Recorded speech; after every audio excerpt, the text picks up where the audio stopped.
اس کے علاوہ تاریخ میں کئی ایسے واقعات ملتے ہیں کہ جنہوں نے کعبہ شریف کی بے حرمتی کی اور ان کو اللہ نے دردناک عذاب دے کر تباہ کر دیا۔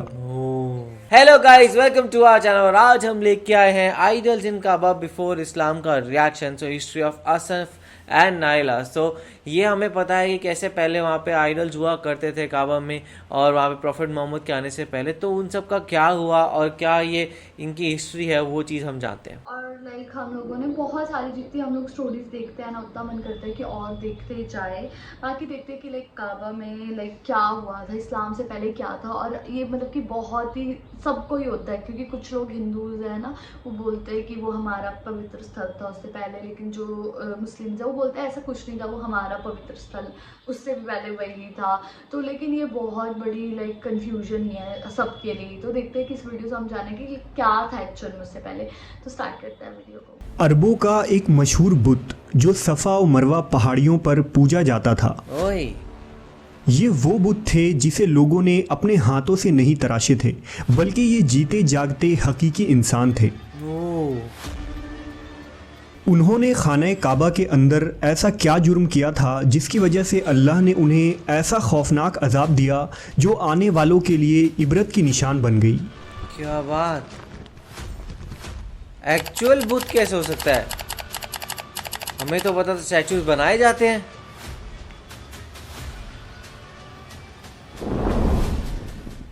جب سے خانہ کعبہ تعمیر ہوا تب سے لے کر اب تک جس نے بھی بیت اللہ کی بے حرمتی کی یا بے حرمتی کرنے کی کوشش کی، تو اللہ نے ان کا وہ حشر کیا کہ رہتی دنیا تک عبرت کا نشان بن کر رہ گئے، پھر چاہے وہ دنیا کا طاقتور بادشاہ ابرہہ اور اس کے ہاتھیوں کا لشکر ہی کیوں نہ ہو۔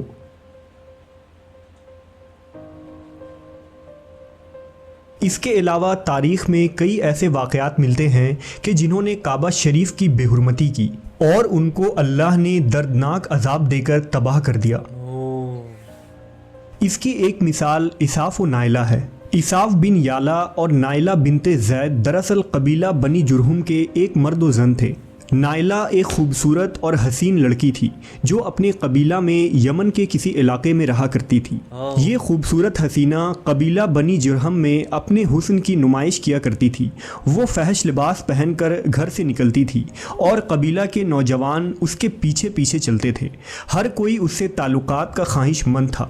انہی لوگوں میں قبیلے کے سردار کا بیٹا بھی شامل تھا جس کا نام اساف بن یالا تھا۔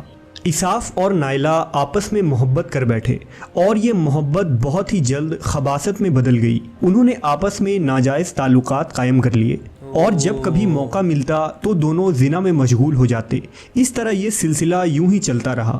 جب ان کے گھر والوں کو اس کا علم ہوا تو وہ ان کے خلاف ہو گئے، جس وجہ سے ان کے ملنے پر پابندی لگا دی گئی۔ ایک دفعہ کا واقعہ ہے کہ بنی جرہم کا ایک قافلہ حج کرنے کے لیے مکہ کے لیے روانہ ہوا، تو یہ دونوں بھی اس قافلے کے ساتھ حج کے لیے چل دیے۔ قافلہ مکہ پہنچا اور یہ حج کے ایام تھے۔ انہی دنوں کا واقعہ ہے کہ ایک روز کعبہ میں لوگوں کی تعداد بہت ہی کم تھی اور آس پاس کوئی بھی موجود نہ تھا، لہذا شیطان نے ان کے دلوں میں وسوسہ ڈالنا شروع کر دیا۔ وہ دونوں خانہ کعبہ میں داخل ہو گئے اور اس تنہائی کے عالم میں زنا کرنے لگے۔ ان کے اس خباثت اور کعبہ کی بے حرمتی پر زمین اور آسمان کانپ اٹھا۔ سمندر کی موجیں جوش مارنے لگی اور اللہ کی طرف سے عذاب نازل ہو گیا۔ ہوا یوں کہ جب وہ خانہ کعبہ کے اندر بدفعلی کر رہے تھے تو اسی وقت ان کی روحیں قبض کر لی گئیں اور ان کے گوشت پوشت کے جسم پتھر کے بنتے چلے گئے۔ یہ لمحہ انتہائی خوفناک اور عجیب و غریب تھا۔ یہ کیسے ہو گیا؟ دو زندہ انسان عذاب الہی کے تحت اب پتھر کے بن چکے تھے۔ کچھ دیر بعد جب بنی جرہم کے لوگ کعبہ کے قریب آئے اور بیت اللہ کے دروازے کو کھولا تو دونوں بدبخت برہنہ حالت میں پتھر بنے کھڑے تھے۔ وہ یہ سمجھ گئے کہ یہ خبیث اللہ کی مقدس گھر میں کس جرم کا ارتکاب کر رہے تھے۔ لوگوں نے دونوں کے مجسموں کو اٹھایا اور باہر لا کر زمین میں گاڑ کر انہیں کھڑا کر دیا تاکہ یہ لوگوں کے لیے عبرت کا نشان بنا رہے۔ اچھا، تو ایک ڈر بنا رہا ہے کہ اب سے نہیں کرنا. کچھ دن گزرنے کے بعد مکہ کے لوگوں نے اساف کے بت کو اٹھا کر کوہ صفا کے مقام پر رکھ دیا اور نائلہ کے بت کو اٹھا کر کوہ مروہ کے مقام پر رکھ دیا. صفا و مروہ دراصل دو پہاڑی ہیں جو حرم کعبہ کے بالکل قریب ہی ہیں.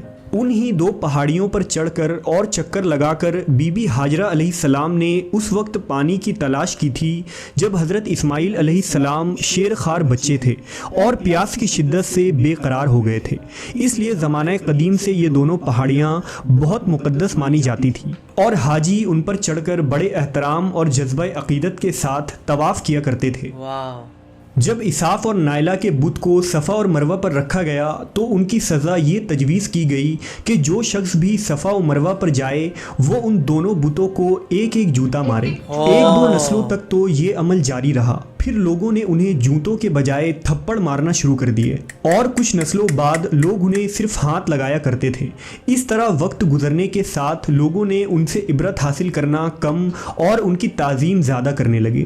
یہاں تک کہ ایک وقت ایسا آیا کہ عربوں نے جاہلیت کی بنا پر ان کو محبت کی علامت قرار دینا شروع کر دیا اور قبیلوں میں ان دونوں کے عشق کی داستانوں کو فخر سے بیان کیا جانے لگا. آہستہ آہستہ یہ محبت کے دیوی اور دیوتا قرار پائے.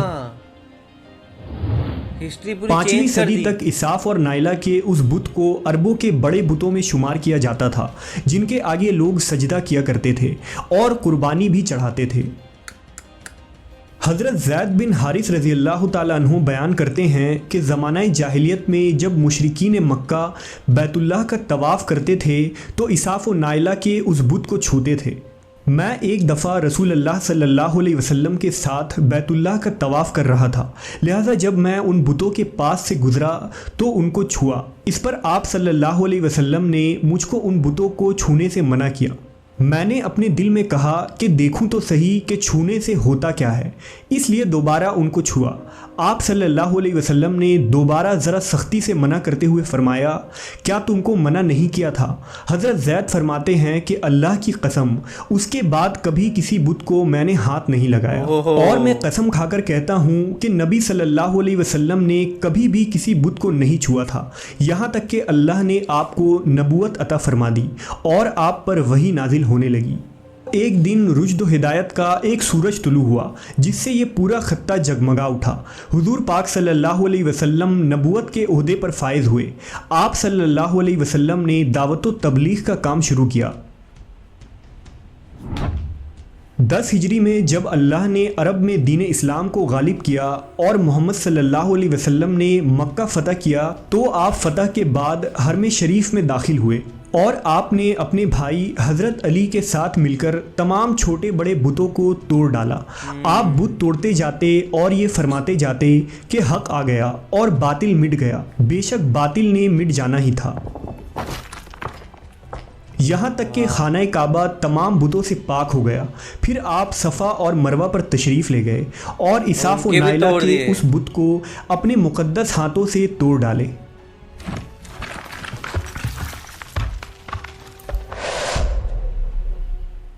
ہم نے دیکھا کہ اساف و نائلہ کے اس بت کو لوگوں نے بطور عبرت صفا اور مروہ پر رکھا تھا، لیکن شیطان نے انہیں ایسا گمراہ کیا کہ وہ ان کی پوجا کرنے لگے.